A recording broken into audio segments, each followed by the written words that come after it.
जिल्हा परिषद अमरावती व नगर परिषद अचलपूर यांच्या संयुक्त विद्यमाने गप्पी मासे पाळण्यासाठी विशेष कार्यक्रम आयोजित करण्यात आला। या कार्यक्रमाला जिल्हा परिषद सदस्य सुखदेव पवार व अचलपूर शहराच्या नगराध्यक्षा सुनीता फिसके यांनी स्वतः पुढाकार घेऊन अचलपूर शहरातील विविध भागात, ज्यामध्ये प्रामुख्याने ITI कॉलेज ते चांदूर बाजार रोडवरील साचलेला पाणीसाठा व विलायतपुरा येथील पाणी पुरवठा करणाऱ्या टाकीच्या परिसरातील जागेत गप्पी मासे सोडले। सध्या पावसाळ्याचे दिवस असल्याने साथीचे आजार व मच्छरांचा प्रादुर्भाव टाळण्यासाठी गप्पी मासे पाळल्यास होणाऱ्या रोगांना प्रतिबंध होऊ शकतो, असे प्रतिपादन नगराध्यक्ष यांनी केले। आंतरराष्ट्रीय स्तरावर व संपूर्ण महाराष्ट्रात ही मोहीम सुरू असून अमरावती जिल्ह्यातील सर्व गावाला सुखदेव पवार सदस्य जिल्हा परिषद यांच्या माध्यमातून ही मोहीम जोरात राबविण्यात येत आहे। या कार्यक्रमाला जिल्हा परिषद सदस्य पवार, नगराध्यक्षा सुनीता फिसके, जिल्हा हिवताप अधिकारी कुंडे,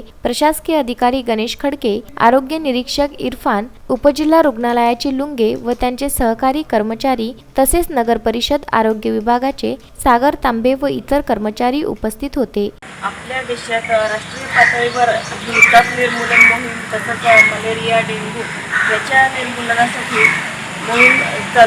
चालू आहे आणि त्या दृष्टीनं आपल्या आता सध्या अचलपूर तालुक्यात सगळीकडे या हिवताप निर्मूलनासाठी आरोग्य यंत्रणेचे प्रयत्न चालू आहेत आणि या दृष्टिकोनातूनच गप्पी मासे ज्या ठिकाणी आपल्याला शक्य आहे, शहरात ज्या ठिकाणी डबकीस असतात किंवा टाके असतात त्या ठिकाणी हे गप्पी मासे सोडले तर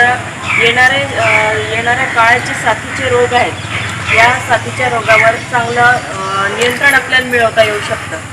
ठिकठिकाणी पावसाळा आला की ठिकठिकाणी डबकीस असतात, प्रत्येक ठिकाणी आपल्याला त्याचं निवारण करणं अशक्य असतं आणि अशा ठिकाणी आपण हे मासे जर सोडले तर